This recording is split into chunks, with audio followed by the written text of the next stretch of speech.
Bienvenue dans la 5e vidéo du 6e chapitre de la série de vidéos Crystal Clear Electronics. Pour conclure notre sujet, nous allons parler des diodes dont nous avons déjà exploité les propriétés pour protéger l'entrée de l'alimentation. Mais on sait peu de choses sur leur fonctionnement. Mais ils en ont quelques-uns? Nous vous avons apporté quelques diodes à vous montrer, certaines d'entre elles se ressemblent, mais elles ont toutes des fonctions légèrement différentes. Un peu différentes les unes des autres. Il y a, par exemple, Il y a des diodes redresseuses simples, des diodes Zener, et les fameuses diodes électroluminescentes, ou LED pour faire court. Mais qu'est-ce que c'est exactement les diodes? Peux-tu en dire plus à leur sujet? Oui, examinons de plus près les diodes. Une diode est un composant électronique qui permet au courant de circuler dans une seule direction. Nous l'avons vu plus tôt quand nous les avons utilisées. voyons ensemble quel est le symbole, ou plutôt la représentation symbolique de la diode. Ajoutons quelques détails supplémentaires pour clarifier ce concept. C'est facile de se souvenir de quel côté est l'anode et de quel côté est la cathode. Le symbole de la diode se compose d'un triangle et d'une ligne.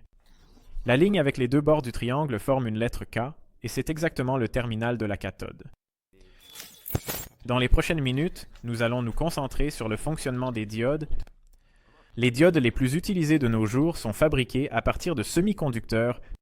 Les semi-conducteurs sont des matériaux qui peuvent mal conduire le courant, et ils ne sont pas non plus très efficaces en tant qu'isolants.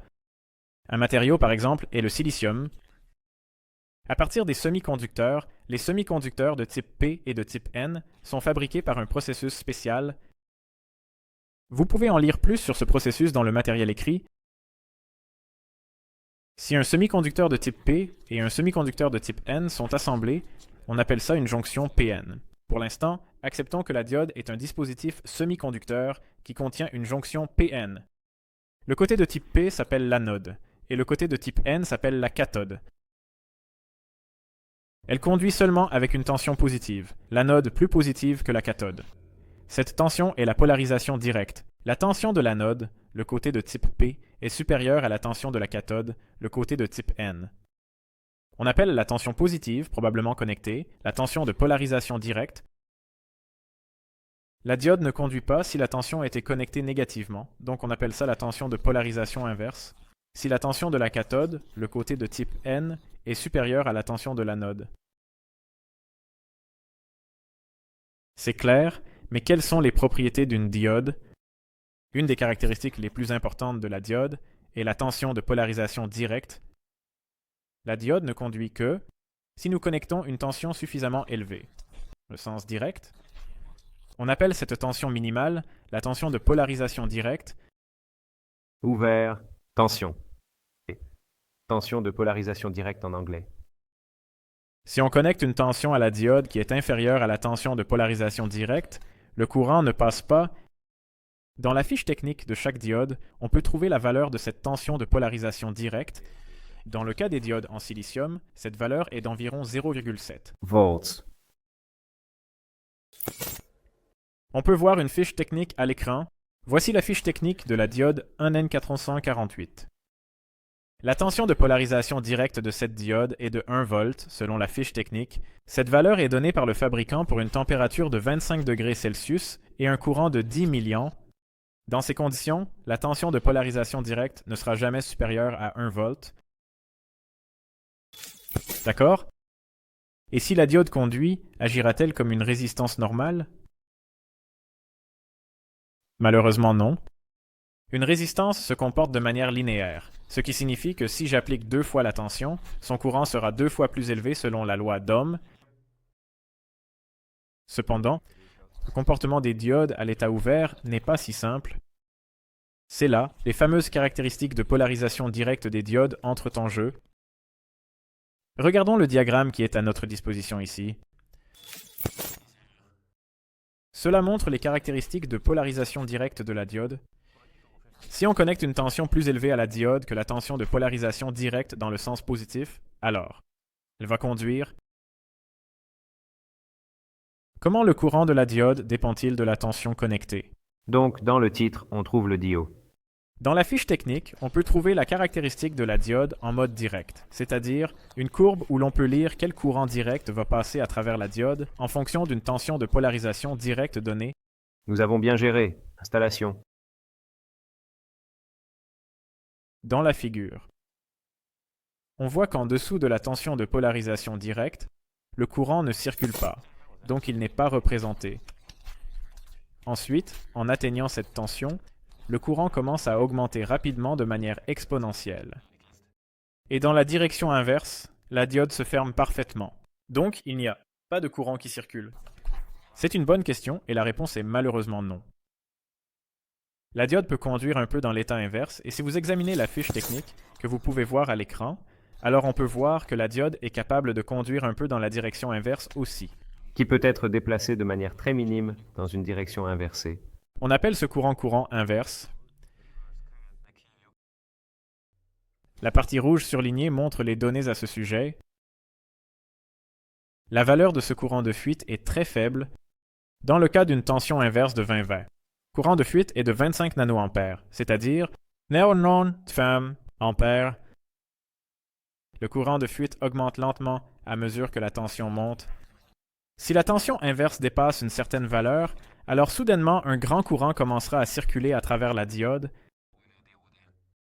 C'est ce qu'on appelle en fait la rupture de la diode. Et cette valeur de tension est, en réalité, la tension de rupture de la diode. En d'autres termes,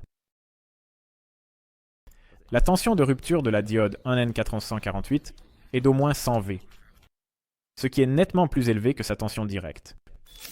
Et nous avons exploité cette fonctionnalité ici dans l'alimentation. Nous avons connecté un total de 12 V. Dans la direction inverse, donc la diode a bien fait son travail et s'est fermée. Y a-t-il d'autres types de diodes? Il existe beaucoup de diodes spéciales qui ont des caractéristiques uniques en plus des diodes de base. Par exemple, ces diodes sont les LED, la diode Zener ou la diode Schottky. Commençons par les LED. La LED est aussi une diode, abréviation de diode électroluminescente en français. C'est une diode qui est fabriquée à partir de semi-conducteurs spéciaux qui émettent de la lumière pendant la conduction. Pendant l'enregistrement, lumière éteinte. Il y en a beaucoup de... Vous verrez beaucoup de ces diodes dans les épisodes suivants. Le symbole de la diode est montré sur la figure. Le symbole de la LED est basé sur le symbole de la diode. La lumière qui sort est marquée par de petites flèches. Les LED ont les mêmes caractéristiques que les diodes, elles ne conduisent que dans la direction directe. Leurs caractéristiques sont similaires et elles ont aussi une rupture en direction inverse. La couleur d'une LED dépend du matériau. Chaque LED émet une couleur. Les multicolores combinent plusieurs LED. Ça dépend du matériau du semi-conducteur s'il s'allume en rouge, vert ou blanc. Chaque LED est capable d'émettre une lumière d'une seule couleur. Pour les LED multicolores, ils utilisent plusieurs LED de couleurs différentes.